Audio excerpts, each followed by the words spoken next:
Welcome back to Kungana Chingeto in 90, brought to you by Tixozo Media, episode 38.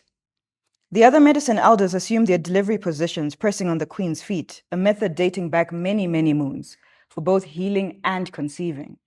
When the right method and pressure are applied, certain muscles contract and retract, assisting with the pushing process.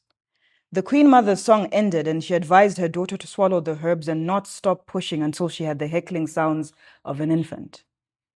Nyaradzo pushed and pushed. It was as if the herbs had given her newfound energy. She could only see her child in her arms now. Nothing, not even early arrival or the king's love, was going to stop her from seeing her boy meet the world. The medicine elders sang away as they rubbed her feet. The Queen Mother continued to sing as she held her daughter's hand. The wind that had turned into a full-blown storm was only growing stronger and louder as Nyaradzo's hyperventilation intensified, paling up and out of energy. The Queen Mother pressed onto her hand and shouted, "One more."